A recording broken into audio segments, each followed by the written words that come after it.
Hi guys, I'm Shmee. Hello to you. Welcome back to the channel where today you join me to take a look at the brand new Ferrari SP38 Deborah.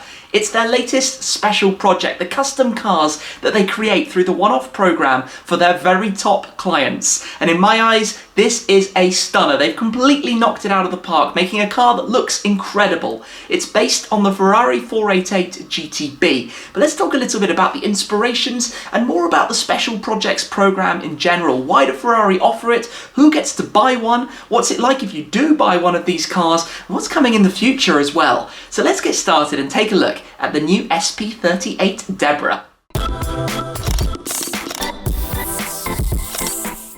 The car is making its debut this weekend at Villa d'Este in Italy. It's a show that is often home to some of the most beautiful vehicles, from concept cars to one-offs along these lines to coach-built works of art. Last year we saw the Rolls-Royce Sweptail. Previously we've had launches of new Zagatos and concept cars along the way, but this year it is the turn of the SP38 Deborah from Ferrari.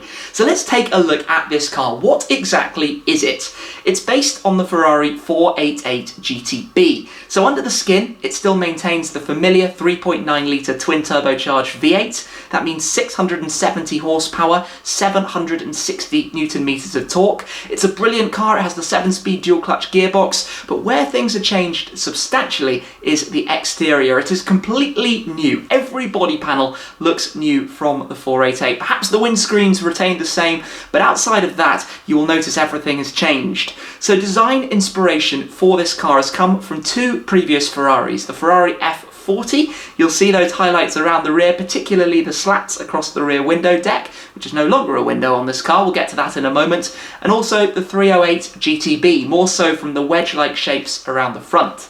Looking in at the front in particular, it's got a very large gaping open hole, of course for cooling, getting the airflow in through the car, but along the top edge of that you have the blackened area which houses the daytime running lights, familiar from the 308 where the old lights used to be positioned very similarly as well.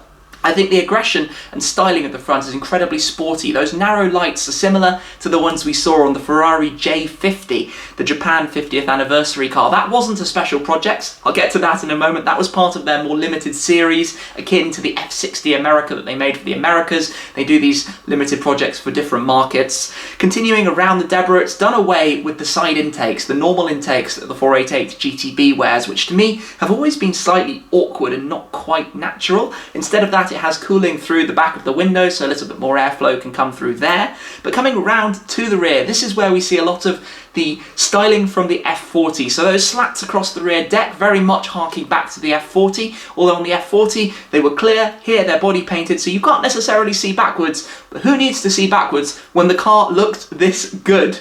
Continuing further down, it's very squared off, very boxy edges you can see around towards the side of the car. Again, more tribute signs to previous model Ferraris, but this is all created by the customer. The customer works with Ferrari to build the car and design the car exactly how they want, making more iterations to reach their final desired vehicle. And this is exactly what we've got here with Ferrari's 38th project now. It seems crazy, some of the ones we've seen earlier along the way, but this was collected by the new owner ahead of Villa d'Este at the home of Ferrari in Maranello, Italy, at the Fiorano test track, where Enzo Ferrari's house is located itself. And apparently the owner took it immediately for some hot laps. So this car is legal for the road and for the track, and apparently already being driven properly. The exhaust pipes are still in a familiar position, two pipes located high and centrally on the rear of the car. The paint actually is quite interesting. It's called Deborah Red. It's a triple layer red paintwork. Ferrari have always made some fantastic paints. Rosso Fuoco has always been one of my favourites. Coming back round to the side though, the wheels, not so hot on the wheels to be completely honest. The star style design, I'd prefer something a little bit cleaner, more akin to that found on the F12 TDF for example. But I think this is a massive improvement over the 488 GTB. I've never been particularly taken by the looks of it. This car though is a completely different ball game. So why exactly do Ferrari have this one-off program offering clients special projects vehicles? Well, I suppose clearly they come with a very high price tag, but it gives them an opportunity to return to customers who have been very loyal to them, who are particularly part of their racing programs or regularly purchasing all of their different vehicles. The opportunity to be even closer to the brand, to create something that is completely unique to them, that only they hold the rights to ever own, and in theory, there will only ever be one of. Now, there have been a few exceptions where the customer themselves has made more, or I think can even license the project to be used by other customers, but the basic gist of it is the ability for a customer to come in and completely work on the designing and building process. And I mean, how many of us out there have dreamt of one day building our own car? I mean, we all drew our own cars as youngsters, right? That's kind of the passion of cars. This is the opportunity for grown-ups to go out and do that without making their own company to actually do it. And it wears a prancing horse on the front. How unbelievably cool is that? Of course, I don't think customers can very easily sell these special projects. There's probably an agreement that you have to keep it for quite a long time, but the reason they do it is both from a business sense to make money, of course, that's pretty logical, but also to offer something to the customer that you can't get anywhere else. Who buys them, though, is quite an interesting question. Now, obviously, we're talking 2, 3, 4 million, depending what you want to do, depending what currency you're in, pounds, euros, dollars. But basically, to be invited to buy a Ferrari Special Projects car, you need to be a pretty big Ferrari customer. It's not just a case of walking into your dealership and saying, I'd like one of those, please. It's more that you be the kind of person who goes for dinner with the CEO of the company, takes part in the XX program events, runs a few Ferrari Formula 1 cars, buys every single mainstream model that they ever make, probably have a LaFerrari Aperta in the garage, a LaFerrari, maybe an Enzo F50, F40, 288 GTO as well, maybe even a 250 GTO. So big Ferrari collectors, people who have the passion for the Italian brand, the Ferraristi as they're called, people who have been really part of it and made friends and shown to the brand, demonstrated that they're worthy of having such a car. It's not just a case of writing the blank checkbook. Yes, you have to write the blank check and give it to Ferrari and say, hey, go away and make this project, but you've also got to be close, understand it, and demonstrate why you're the person that they should make this car for.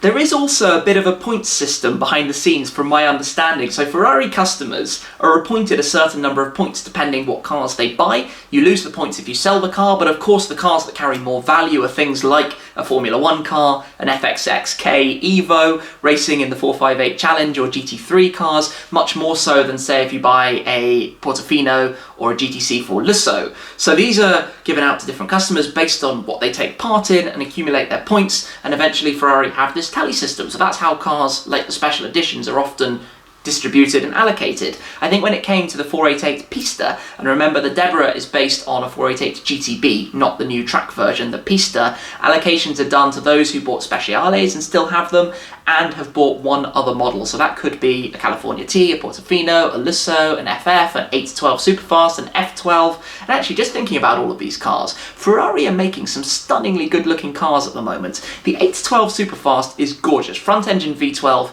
don't think there's much else out there that can even touch it. The GTC4 Lusso for 4 seats, I love the back, the front I'm not quite so fond of. Perhaps I think the FF front was slightly better. Portofino, stunning Grand Touring convertible. The looks of that car are just brilliant. So top marks to them for that. And the 488 didn't quite float my boat. Well, if they all look like the SP38 Deborah, there would not be a problem there. The Pista is significantly improved. Looking forward to seeing more of those in different colour combinations along the lines as well. And you know what, going back to, well, a couple of years now, I remember uploading a video on the Shmee150 channel, and I'm not sure how many of you will remember this, of the SP12 EC. EC for Eric Clapton. We're talking about 5 or 6 years ago now. That video got loads and loads of views. It was the launch event for it at the dealership in London, at HRO and Ferrari in London. That was quite fascinating to me because that was one of the first times I actually knew about this project at all. I think the first SP, or SP1, if it was ever even called that, was based on a 612 Scaglietti. So this hasn't been going on forever. We've had some more recent cars that have been incredibly interesting, I think we could say. Some that have been particularly strange, some that have been absolutely beautiful. Super America 45, a convertible version of the F12, was one I always really liked. And for a while they didn't make these based on the special cars. We had the Speciale MM at the Goodwood Festival of Speed not all that long ago, based on the 458 Speciale, and there have been a few projects since based on the F12 TDF, which of course, limited series, the latest, worth $1 million or so now, depending on your currency of course. But they often made these on the more regular mainstream production models, so pushing customers more towards that. I don't think they've ever made one based on one of their hypercars, so based on a LaFerrari, and that's where I think the future could be very interesting if they ever opened up to doing that. Could you imagine what would be possible? You'd be able to make like an FXXK Evo for the road, stick a number plate on it, legally, with a LaFerrari interior, so it's a little bit more comfortable than the full Evo race car. That would be epic. Please, Ferrari, one day make that for somebody. And then, as well as all of that, you have those limited editions for the different markets. I suspect, given that Japan have had one and North America has had one, it's Europe's turn. I wonder what that's going to be when it arrives in future. But for now, I think what they're doing is incredibly exciting. I love these projects. Perhaps it takes away a little bit from it if they make too many, and I'm sure that's something they control to only manufacture a certain number of these projects. But for the customer, they get to go in and literally say, I would like to take inspiration from this model in Ferrari's history, or a personal connection they might have to something specific. Then they get to see some designs, make many different designs, say what they like, say what they don't like, iterate on that, build on it, keep having meetings. Obviously every extra meeting is probably an extra check you need to write, but you can create a car that will be exactly what you want. I think that's quite literally the dream. One day to build your own car. And, well, this is the way to do it with Ferrari. But there we have it. It was the launch of the new SP38 Deborah. I think it's a great looking car. Do let me know down below what you think of this new car. But that's it for this time from me. Hopefully I'll be able to see it at some point in the future and create a proper video for you guys with that car up close and personal. Anyway, that's it for now. Thank you as always, and I'll see you again very soon. Cheers!